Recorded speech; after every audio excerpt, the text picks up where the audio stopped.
Hello friend, RWE की छोरी channel में आप सभी का स्वागत है। आइए आज का जीएस का प्रैक्टिस सेट नंबर 2 स्टार्ट करते हैं। चलिए, तो सबसे पहला क्वेश्चन क्या कह रहा है कि राजा बिंबिसार जो कि हर्यक वंश की स्थापना करी थी, किसकी? हर्यक वंश की स्थापना करी थी। और इस हर्यक वंश को क्या कहते हैं? तो पितृहंता वंश कहते हैं। पितृहंता वंश क्यों कहते हैं? क्योंकि इनके पुत्र थे अजातशत्रु ने राजा बिंबिसार की हत्या करी थी। और फिर जो अजातशत्रु के पुत्र थे उदायीन, कौन थे? उदायीन। तो उदायीन ने क्या करी थी? अजातशत्रु की हत्या करी थी।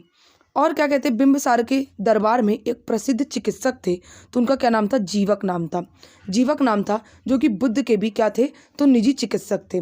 बुद्ध के भी क्या थे? तो निजी चिकित्सक थे। नेक्स्ट है कि बृहद्र राजवंश का संस्थापक कौन थे? तो बृहद थे। और इनके प्रतापी कहते हैं शासक कौन थे? तो ये जरासंध थे। कौन थे? तो जरासंध थे। नेक्स्ट है क्वेश्चन नंबर सेकंड क्या है कि गौतम बुद्ध ने दुनिया के लिए बौद्ध धर्म के अपने दिव्य ज्ञान का प्रचार किया था। ये किस स्मारक में किया था? तो ये महाबोधि मंदिर में किया था। किस स्मारक में? तो महाबोधि मंदिर में किया था। ऐसे ही लाल किला का निर्माण ये किसने कराया था? शाहजहां ने, जो कि एक मुगल शासक था। ऐसे ही हुमायूं का मकबरा ये कहाँ पे है? तो दिल्ली में। कहाँ पे है? तो दिल्ली में है। और किसने बनवाया था? तो हाजी बेगम या हमीदा बानो ने। किसने? हमीदा बानो ने। नेक्स्ट है कि महाबोधि मंदिर का निर्माण किसने किया था? तो अशोक ने, जो कि मौर्य वंश का था। और इसको अभिलेखों का जनक कहते हैं। क्या कहते हैं? अभिलेखों का इसे जनक कहते हैं। ऐसे ही कुतुब मीनार की नींव किसने रखी थी? तो ये ऐबक ने रखी थी। और निर्माण किसने किया था? तो इसका निर्माण कराया था इल्तुतमिश ने। किसने कराया था? तो इल्तुतमिश ने कराया था। नेक्स्ट है क्वेश्चन नंबर थर्ड क्या है कि पाली में बौद्ध ग्रंथों को आमतौर पर त्रिपिटक यानी थ्री फोल्ड बास्केट कहा जाता है। त्रिपिटक जो कि बौद्ध धर्म से संबंधित है। त्रिपिटक एक होता है सुप्त पिटक। त्रिपिटक में कौन कौन होते हैं? सुप्त पिटक, विनय पिटक और अभिधम्म पिटक। सुप्त पिटक में धर्म संबंधित नियम है और विनय पिटक में नीति संबंधित नियम है। ये दोनों कब लिखे गए? तो ये पहली कहते हैं जो पहली बौद्ध संगति थी उसमें लिखे गए। और जो अभिधम्म पिटक है इसमें दार्शनिक विचार हैं जो कि तीसरी बौद्ध संगति में लिखे गए। नेक्स्ट है क्वेश्चन नंबर 4 क्या है कि मौर्यकालीन भारत के विवरण वाली इंडिका के लेखक कौन है? तो इंडिका के लेखक कौन है? तो मेगास्थनीज है। कौन है? मेगास्थनीज है। और ऐसे ही 305 में चंद्रगुप्त मौर्य ने क्या कहते हैं? सेल्यूकस निकेटर को हराया था। सेल्यूकस निकेटर का राजदूत कौन था? तो मैग्नीज था, जिसने बुक कौन सी लिखी थी? इंडिका लिखी थी। और भारत में 304 BC से लेके 299 तक रहा। और सेल्यूकस निकेटर ने जो उनकी बेटी थी हेलेना की शादी चंद्रगुप्त मौर्य से करा दी थी। नेक्स्ट है कि फाहियान जो है 399 से लेकर 414 ईस्वी तक BC तक रहा। और ये चंद्रगुप्त विक्रमादित्य के दरबार में रहा था और आया था। और हेनसोंग जो कि हर्षवर्धन के दरबार में आया, इसकी पुस्तक थी CUK। और ये कब से कब तक रहा? तो 629 से लेके 645 तक रहा। ऐसे ही फाहियान की पुस्तक है कौन सी? तो कौन सी है? फोक्यू की है। कौन सी है? फोक्यू की इसकी फाहियान की पुस्तक है। नेक्स्ट क्वेश्चन नंबर फिफ्थ क्या है कि सर्व शिक्षा अभियान का उद्देश्य क्या है? तो ये क्या है? सबसे पहले तो ये किस मंत्रालय ने चलाया? तो ये मानव संसाधन विकास मंत्रालय ने चलाया। 2000 से लेकर 2001 में इसकी शुरुआत हुई। और 6 से लेकर 14 वर्ष के बच्चों को प्रोत्साहित किया शिक्षा के लिए। तो किसके लिए? बच्चों में शिक्षा को प्रोत्साहित करना इसका क्या कहते हैं? इसका उद्देश्य है। इस क्या कहते हैं? अभियान का उद्देश्य है। और 6 से लेकर 14 वर्ष की आयु के जो बच्चे हैं इसमें एक संविधान संशोधन किया गया। 86वां संविधान संशोधन 2002 से जोड़ा गया आर्टिकल 21A में कि निःशुल्क शिक्षा दी जाएगी 6 से लेकर 14 वर्ष के बच्चों को। और ऐसे ही फंडामेंटल ड्यूटीज़ में जो 11वां मौलिक कर्तव्य है उसमें भी 6 से लेकर 14 वर्ष के बच्चों को क्या कहते हैं? निःशुल्क शिक्षा प्रदान की जाएगी। नेक्स्ट है कि ऐसे ही शिक्षा का अधिकार अधिनियमित कब हुआ था? तो 2009 में। और लागू कब हुआ था? तो 1 अप्रैल 2010 में ये लागू हुआ था। नेक्स्ट है क्वेश्चन नंबर 6 क्या है कि शोषण के विरुद्ध अधिकार ये कौन से आर्टिकल में है? तो आर्टिकल 23 और 24 में। ऐसे ही आर्टिकल 29 में क्या है? तो अल्पसंख्यक वर्गों के हितों का संरक्षण, उनकी भाषा, संस्कृति, लिपि, ये आर्टिकल 29 में है। ऐसे ही सांस्कृतिक एवं कहते शैक्षिक अधिकार, ये कौन से आर्टिकल में, तो आर्टिकल 29 और 30 में। ऐसे ही संवैधानिक उपचारों का अधिकार, ये आर्टिकल 32 में है और भीमराव अंबेडकर जी ने इसको संविधान की आत्मा कहा है। नेक्स्ट है कि आर्टिकल 30 में क्या है, तो शिक्षण संस्थानों स्थापित संचालित करने का अधिकार आर्टिकल 30 में है, आर्टिकल 30 में। नेक्स्ट है क्वेश्चन नंबर 7। क्वेश्चन नंबर 7 क्या है कि लोक चुनाव में वोट डालना ये एक राजनीतिक अधिकार है। क्या है? राजनीतिक अधिकार है। ऐसे ही मौलिक कर्तव्य जो कि हमारे भाग 4A में है, भाग 4A में या 4 में है, और ये कहाँ से लिए गए हैं, तो रशिया से, मतलब USSR से लिए गए हैं। कौन से संविधान संशोधन से जोड़ा गया, तो 42वें संविधान संशोधन से इसको जोड़े गए, और कुल मौलिक कर्तव्य हमने 10 जोड़े थे, और अब वर्तमान में कितने मौलिक कर्तव्य हैं, तो 11 हैं। और कौन सी समिति से इसकी सिफारिश से जोड़े गए थे, तो सरदार स्वर्ण सिंह समिति की सिफारिश से ये जोड़े गए थे। नेक्स्ट है क्वेश्चन नंबर 8। क्वेश्चन नंबर 8 क्या कह रहा है कि आर्टिकल 100 फर्स्ट, ये क्या कहते हैं, लोकसभा में मतदान करते समय टाई की स्थिति में स्पीकर के पास वोट डालने का अधिकार होता है, ये आर्टिकल 100 फर्स्ट में है। नेक्स्ट है कि आर्टिकल 75 में PM की नियुक्ति ये किसके द्वारा, तो राष्ट्रपति के द्वारा होती है। ऐसे ही उपराष्ट्रपति का पद कौन से आर्टिकल में है, तो आर्टिकल 63 में है, और चुनाव आर्टिकल 66 में उपराष्ट्रपति का है। नेक्स्ट है कि राष्ट्रपति का पद जो कि आर्टिकल 52 में है, चुनाव आर्टिकल 55 में है, निर्वाचन मंडल आर्टिकल 54 में है, और 61 में, आर्टिकल 61 में क्या है, तो राष्ट्रपति का महाभियोग है। नेक्स्ट है क्वेश्चन नंबर 9। क्वेश्चन नंबर 9 क्या है कि ST/SC क्षेत्र ये कौन सी अनुसूची में है, तो ये 5वीं अनुसूची में। कौन सी अनुसूची में? 5वीं अनुसूची में। और SC का जो कहते हैं विवरण बताया गया वो आर्टिकल 244 में, और ST का बताया गया आर्टिकल 244A में बताया गया है। और ऐसे ही ST के संरक्षण के लिए क्षेत्र को अनुसूचित क्षेत्र के रूप में घोषणा करने की शक्ति ये किसके पास है, तो ये भारत के राष्ट्रपति के पास है। किसके पास है, तो भारत के राष्ट्रपति के पास है। ऐसे ही CM की नियुक्ति ये कौन से आर्टिकल में, तो आर्टिकल 164 में, और ये किसके द्वारा, तो ये गवर्नर के द्वारा होती है। किसके द्वारा होती है, तो गवर्नर के द्वारा होती है। नेक्स्ट है क्वेश्चन नंबर 10। क्वेश्चन नंबर 10 क्या है कि नासा के अनुसार सूर्य के बाद पृथ्वी का निकटतम तारा कौन सा है, तो प्रॉक्सिमा सेंटोरी है। प्रॉक्सिमा सेंटोरी है जो कि पृथ्वी से 4.3 प्रकाश वर्ष दूर है। ऐसे ही सीरियस एक चमकीला तारा है। सीरियस क्या है, तो एक सबसे चमकीला तारा है। और अल्फा सेंटोरी ये एक मित्र तारा है। क्या है, मित्र तारा है। नेक्स्ट है क्वेश्चन नंबर 11।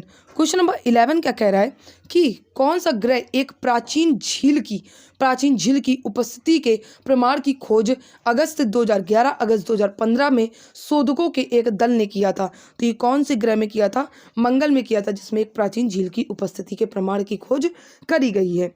ऐसे ही एक आता है कि बृहस्पति, तो बृहस्पति को हम लोग कौन सा ग्रह बोलते हैं, तो बृहस्पति को हम लोग पीला ग्रह बोलते हैं। शनि को हम लोग काला ग्रह बोलते हैं। मंगल को हम लोग लाल ग्रह बोलते हैं। शुक्र को चमकीला ग्रह बोलते हैं।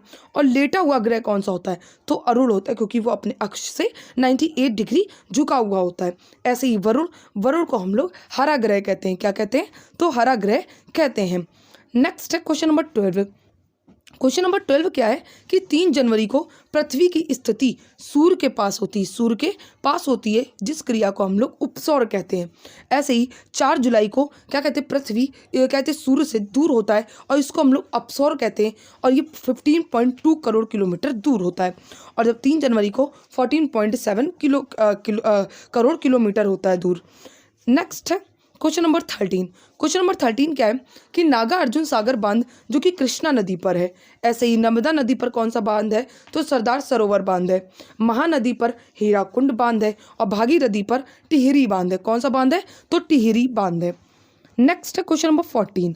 क्वेश्चन नंबर 14 क्या है कि एक अक्षांश डिग्री कितने किलोमीटर को दर्शाता है, तो कितने किलोमीटर को दर्शाता है, ये 111 किलोमीटर को ये दर्शाता है। ऐसे ही भूमध्य रेखा जिसको हम लोग 0 डिग्री अक्षांश कहते हैं, इक्वेटर कहते हैं, ये अगर भूमध्य रेखा के उत्तरी गोलार्ध और दक्षिणी गोलार्ध में क्या होता है, तो तापमान की कमी होती है, और जैव विविधताओं में भी कमी होती है। ऐसे ही कुल अक्षांश बिंदु कितने हैं, तो 181 हैं। कितने हैं, तो तो 181 हैं। नेक्स्ट क्वेश्चन, क्वेश्चन नंबर 15 कि वैगनर ने बताया है कि महाद्वीपीय विस्थापन सिद्धांत दिया है। वैगनर ने क्या कहा है? महाद्वीपीय विस्थापन सिद्धांत दिया है और इसके अनुसार कार्बोनिफेरस युग पृथ्वी के सभी स्थल मंडल आपस में जुड़े हुए हैं। गोंडवाना भूमि प्राचीन विशाल एकीकृत महाद्वीप सुपर कॉन्टिनेंट पेंजिया का कहते हैं पेंजिया का दक्षिणी भाग है। पेंजिया का ये दक्षिणी भाग है। Next question number 16। Question number 16 क्या है कि एशिया में सबसे बड़ा क्षेत्र किसका है? तो ये चाइना का है। चाइना का मतलब कौन से देश का सबसे बड़ा क्षेत्र है? तो चाइना का है। ऐसे ही अफ्रीका में सबसे बड़ा देश कौन सा हो गया? अल्जीरिया। यूरोप में रशिया। ऑस्ट्रेलिया में ऑस्ट्रेलिया ही हो गया। नॉर्थ अमेरिका में कनाडा हो गया और साउथ अमेरिका में ब्राज़ील है। नेक्स्ट क्वेश्चन नंबर 17 कि भिलाई इस्पात संयंत्र के लौह अयस्क का स्रोत है तो ये कौन सा है? तो दल्ली राजहरा है जो कि छत्तीसगढ़ में बालोद जिले में है। और ये कहते भिलाई इस्पात संयंत्र ये यूएसएसआर के सहयोग से बना था। ऐसे ही उमरिया जो कि एमपी में है, ये कोयला के लिए प्रसिद्ध है। नेक्स्ट है क्वेश्चन नंबर 18। क्वेश्चन नंबर 18 क्या है कि अंगामी वे जनजाति जो कहाँ रहती हैं? ये नागालैंड में रहती हैं। राजस्थान में भील और मीणा और गरसिया जनजाति रहती है। मिजोरम में मिज़ो और लाखर जनजाति रहती है।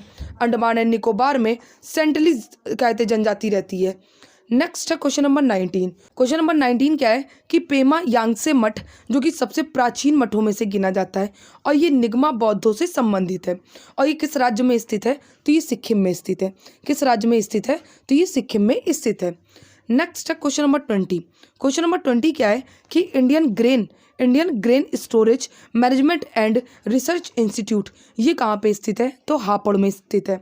ऐसे ही राष्ट्रीय उद्यमिता एवं लघु व्यवसाय विकास संस्थान ये कहाँ स्थित है? तो ये नोएडा में स्थित है। ऐसे ही हरिश्चंद्र अनुसंधान संस्थान ये कहाँ स्थित है? तो ये इलाहाबाद में स्थित है। और ऐसे ही गोविंद वल्लभ पंत सामाजिक विकास संस्थान ये कहाँ स्थित है? तो ये इलाहाबाद में स्थित है। कहाँ पे? इलाहाबाद में स्थित है। नेक्स्ट है क्वेश्चन नंबर 21। क्वेश्चन नंबर 21 क्या है कि mutual fund and share market के लिए मूलभूत विनियामक प्राधिकार किसे प्राप्त है? तो ये सेबी को प्राप्त है। किसे? सेबी को, मतलब securities and exchange board of India को ये प्राप्त है। इसकी स्थापना 12 अप्रैल 1988 को हुई थी। वैधानिक दर्जा 1992 में दिया गया। कब दिया गया? तो 1992 में कहते 30 जनवरी 1992 को वैधानिक दर्जा इसको दिया गया था। कौन सी सिफारिश से कहते हैं इसे बनाया गया? तो नरसिम्हा समिति की सिफारिश से इसे बनाया गया। और इसके हेड कौन थे? हेड कौन है इसमें वर्तमान में? तो माधवीपुरी बुच है। ऐसे ही एशिया का सबसे बड़ा पुराना स्टॉक एक्सचेंज कौन सा है? तो ये बॉम्बे स्टॉक एक्सचेंज है जो कि 1875 में स्थापित किया गया। नेक्स्ट है क्वेश्चन नंबर 22। क्वेश्चन नंबर 22 क्या है कि 1806 में बंगाल बैंक की स्थापना भई, 1840 में बॉम्बे बैंक की स्थापना भई और 1843 में मद्रास बैंक की स्थापना भई। इन तीनों को मिलाकर इंपीरियल बैंक बनाया गया 1921 में और उसके बाद इसको 1955 में नाम दिया गया स्टेट बैंक ऑफ इंडिया दिया गया। ऐसे ही बैंक ऑफ इंडिया की स्थापना कब करी गई? तो 1906 में। और इंडियन ओवरसीज बैंक की स्थापना कब करी गई? तो 1937 में स्थापना करी गई थी। Next question number 23। Question number 23 क्या है कि नाबार्ड की स्थापना किस वर्ष हुई? तो ये किस वर्ष हुई? 12 जुलाई 1982 को। एक्ट आया 1981 में। कौन सी सिफारिश से? तो वी शिवरामन समिति की सिफारिश से। और इसके हेड कौन है? तो केवी शाह जी। कौन है? केवी शाह जी हैं। नेक्स्ट है क्वेश्चन नंबर 24। क्वेश्चन नंबर 24 क्या है कि स्वतंत्र भारत में पहली बार मुद्रा विमुद्रीकरण का प्रयास कब किया गया था? तो 1978 में। स्वतंत्र भारत से पहले एक ही बार विमुद्रीकरण हुआ 1946 में, उसके बाद 1978 और 2016 में हुआ। नेक्स्ट है क्वेश्चन नंबर 25। क्वेश्चन नंबर 25 क्या है कि वायुमंडल में आर्द्रता को मापने के लिए किस यंत्र का प्रयोग करते हैं? तो हाइग्रोमीटर का प्रयोग करते हैं। ऐसे ही आपेक्षित घनत्व का प्रयोग हाइग्रोमीटर से किया जाता है। और वायुमंडलीय दाब का मापने का उपयोग ये कौन से कहते यंत्र से किया जाता है? तो ये कहते बैरोमीटर से किया जाता है। ऐसे ही उच्च तापमान क्या कहते उच्च तापमान को मापने का लिए कौन से यंत्र का प्रयोग किया जाता है? तो पायरोमीटर का प्रयोग किया जाता है। नेक्स्ट है क्वेश्चन नंबर 26। क्वेश्चन नंबर 26 क्या है कि प्रतिरोध की इकाई क्या है? तो प्रतिरोध की इकाई ओम है। ऐसे ही विद्युत धारा की इकाई कौन सी हो गई? तो एम्पियर। कौन सी हो गई? एम्पियर। विद्युत भवन की इकाई, विद्युत क्या कहते हैं, विद्युत भवन कह रहे हैं, विद्युत विभव की इकाई क्या हो गई? तो ये वोल्ट हो गई। और कहते हैं विद्युत धारिता की क्या कहते हैं इकाई कौन सी हो गई? तो फैराडे हो गई। कौन सी? फैराडे। नेक्स्ट है क्वेश्चन नंबर 27 कि किस रंग के प्रकाश की तरंग दैर्घ्य सबसे कम होती है? तो किस रंग की होती है? बैगनी की होती है। कितनी? 3.9 × 10⁻⁻5 सेंटीमीटर होती है। और ऐसे ही लाल की तरंग दैर्घ्य सबसे ज़्यादा होती है, 7.8 × 10⁻5 सेंटीमीटर होती है। नेक्स्ट है क्वेश्चन नंबर 28। क्वेश्चन नंबर 28 क्या है कि पीवी सिंधु ने फोर्ब्स द्वारा 2023 में सबसे अधिक भुगतान पाने वाली महिला एथलीट की सूची में $7.1 मिलियन की कमाई के साथ 16वें स्थान पर रहीं। और ये किसके साथ रहीं? सिमोन बाइल्स के साथ, जो कि 16वें नंबर पे थी। नेक्स्ट है क्वेश्चन नंबर 29। क्वेश्चन नंबर 29 क्या है कि एचडीएफसी बैंक के अध्यक्ष कौन है जो पुनः नियुक्त किए गए हैं? तो ये कौन है? अतनु चक्रवर्ती हैं। और क्या कहते हैं 1994 में इसकी स्थापना भई। और ये इसका हेडक्वार्टर कहाँ पे? तो मुंबई में। कहाँ पे? मुंबई में। क्लास अच्छी लगी हो तो प्लीज़ मेरी क्लास को लाइक एंड सब्सक्राइब ज़रूर करें। Thank you so much to all of you.